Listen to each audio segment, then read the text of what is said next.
Sa bawat bayan, may mga kwento ng pagsusumikap, sakripisyo at tagumpay.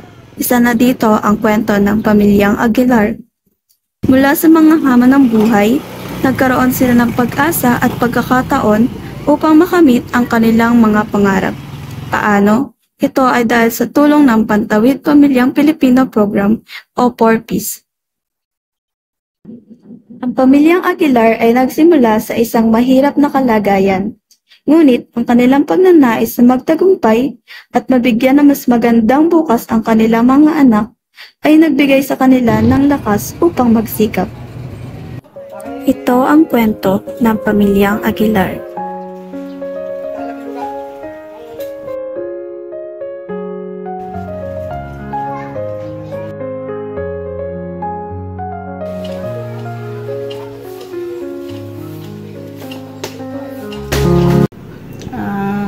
Ako si Elaine Aguilar, 43 years old.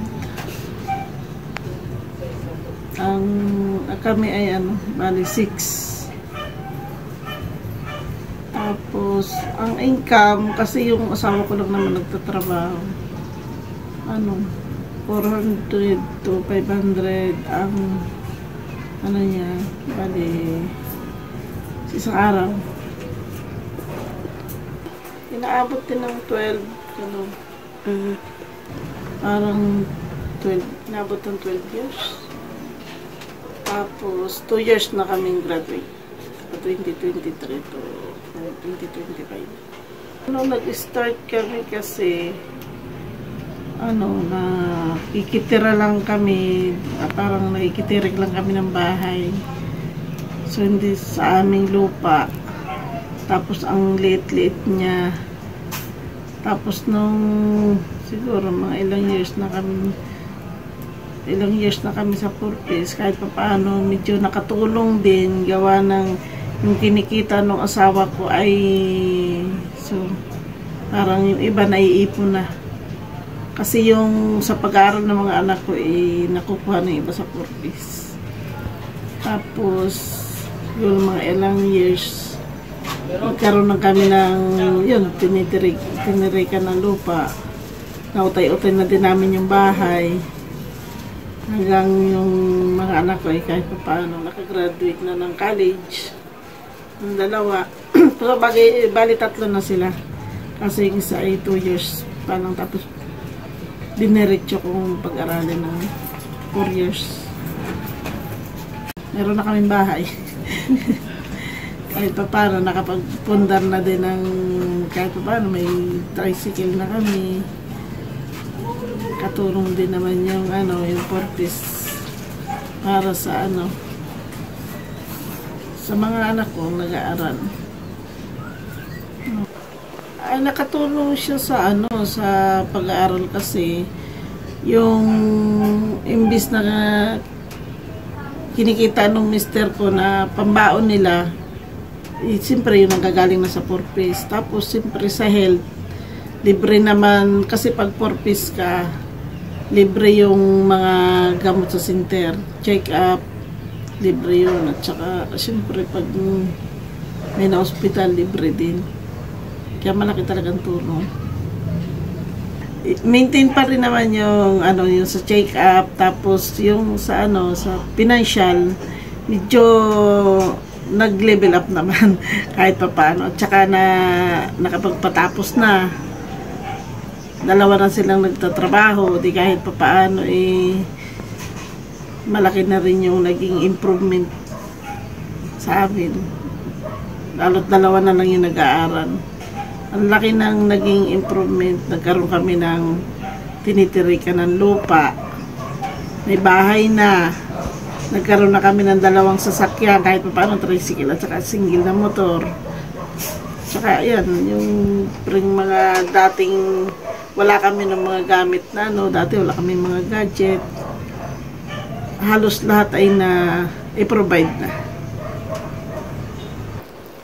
Sa akin, masasabi ko, sana pagpatuloy pa. Kasi doon talaga sa mga kagaya namin na dating walang-wala, ang laki kasi ng naitulong niya kasi unang-una, So, hindi naman lahat sa kanya, pero nakatulong sa pag-aaral ng mga anak ko kasi sobrang hirap ng buhay kasi. Lalo na ngayon, noon kasi talagang kami ganun din. Halos puro utang-utang. Ay nung nagkaroon kami ng purpose, ay kung saan bagay, pinilit yung hindi na magkautang. Doon ko na lang talaga inano. Sana yung maipagpatuloy pa ang purpose para makatulong sa iba. At sana yung makakasali pa ay sana ay gamitin sa tama at mag-improve kagaya namin kahit pa paano naging successful. Ako si Jeremy Aguilar at nag-start po ako maging beneficiary ng 4Ps noong 2012. Then, elementary ako siguro nun. Naitulong sa akin sa pamilya namin ng 4Ps when it comes sa education namin is nadadagdagan yung baon, tapos yung mga tawag dito, activities, nakakasali na kami. Then, yung mga sa uniform, every year na bibilhan kami sa school supplies, updated na kami, yung bibilhan kami. Kasi before, nang hindi pa kami kasali, since yung father ko is tricycle driver noon, doon siya hindi sakto para sa hindi siya nasusustentuhan lahat. Kumbaga sa pagkain lang is makakain kami 3 times a day is okay na. Pero kung ibigay sa mga luho is hindi siya sasakto. Kaya nung nagkaroon kami na pasalit mo sa 4Ps, mas malaki yung naitulong niya at nakadagdag sa school namin. Then nung sa mga education, when it comes sa sa health naman namin is yung mga check up. Syempre ang 4Ps is may sila PhilHealth. So updated din sila sa mga PhilHealth. Pag need mo magpa-check up is basta may PhilHealth ka. Then, sabihin mo lang, is 4Ps ka, ganyan, is malaking tulong din siya para sa amin. Then, nung naging high school, college, ganun pa din naman, mas maswerte kasi kami, gawa ng before kasi is walang end yung tulong ng 4Ps. Ngayon kasi is 7 years and stop na sa isang 4Ps. Sa amin kasi nun is mas nakatulong siya kasi simula nung elementary kami hanggang senior high, I think, is nakatulong sa amin siya. Hindi siya, wala pang limit nun. Then, yun, hanggang sa mag-college kami, yun, nakaluwag-luwag naman na kami nun. Kasi, utay-utay na naman nakaka-recover. Then, yun, mas maganda kasi yung tulong ng 4Ps para sa mga pamilyang tulad namin na hindi sapat yung financial everyday. Maswerte lang kami kasi yung father namin is may diskarte. And hindi siya yung basta may pera ka is okay na. Okay na ako doon. Doon siya sa may nakikita ko everyday na pera. Mas sisipagan niya pa. So yun din yun na mas nakatulong kung bakit nandito kami or kung bakit mas parang umunlad kami na hindi naman lahat is sa 4Ps. Yung 4Ps is nakatulong lang. Nakatulong din sa amin na kumbaga is naging suporta rin namin sa everyday namin. Tsaka kasi yung 4Ps na yung benefit nakukuha namin monthly sa 4Ps is talagang nakalaan is sa pag-aaral lang. Pag-aaral namin. Hindi siya yung pangkain namin araw-araw or pambayad sa utang, pambayad sa ganito. Hindi. Nakafocus siya sa pag-aaral lang. Yung galing sa 4Ps kasi is malaking tulong yun. Malaking tulong talaga siya kasi itatabi mo na siya, then ibabudget mo na siya pang araw-araw ng mga bata. Kasi kung yung mga mga kikitain ng father ko araw-araw before is kung ilalaan niya ng ilalaan sa amin araw-araw yun. Siyempre, malaking kakulangan din yun sa igagastos namin sa pagkain. Kaya napakalaking tulong nung monthly na kumbaga is yun yung naging monthly budget namin or monthly na baon namin sa school. Since kami, kami nun, tatlo na kami nun. Elementary, high school, hanggang senior high kami. Siyempre tapos magkakaroon pa kami nun ng gamit galing sa 4-piece. So, hindi na namin siya bibilhin. Kabawasan na yun sa amin sa gastusin ng mga supplies namin. Kung magkakaroon man ng sila ng mga activities, ganyan, may mga supplies din na ibinibigay. So, habang nag-aaral kami, hindi kami maubusan ng kasi meron silang support pa na supplies galing sa court.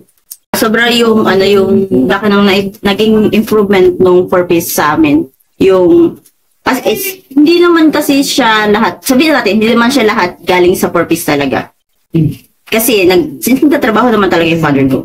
Pero, malaking tulong talaga siya kasi hindi siya lahat is cargo na ng tatay ko. Yung education kasi namin is parang nahahatin. Yung gastusin sa school is nahahati na, hindi na. Yung igagastos sa amin is naiipon hanggang sa yun kasi yun, yung imbis na igagastos sa amin, since may kami, may gun na tatanggap man kami sa 4-piece, ang ginagawa na lang ng mother ko is yung papambaon sana namin na galing sa father ko na araw-araw is iniipon niya hanggang sa makapagpatayo kami ng bahay. Yun yung parang ang nangyari din is, kung isipin mo, parang yung galing sa pera ng 4-piece, yun din yung pinampatay ng bahay namin.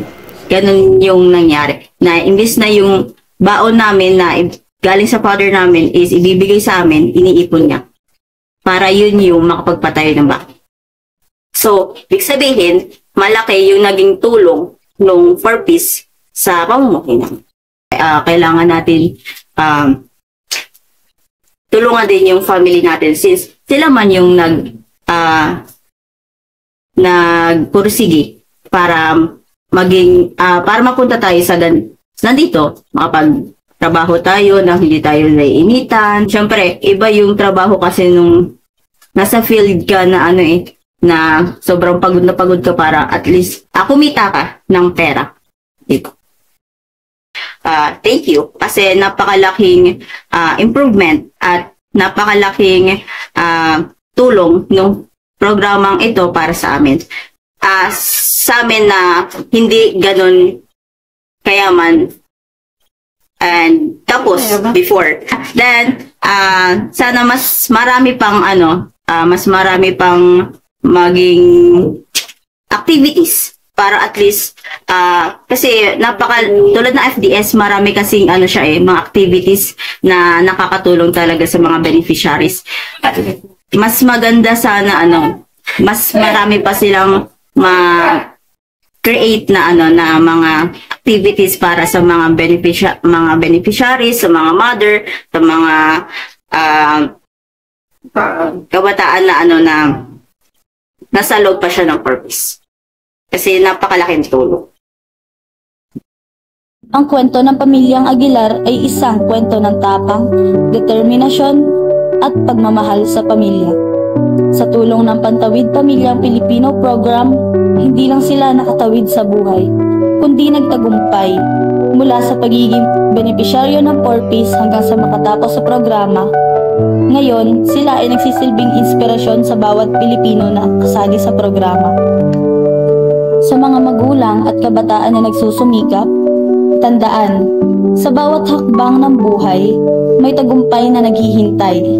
Walang pangarap na hindi matatamo, basta't may pag-asa at tamang suporta, lalong-lalo na ang tamang paggamit ng mga benepisyo mula sa mga programa katulad ng Pantawid Pamilyang Pilipino program.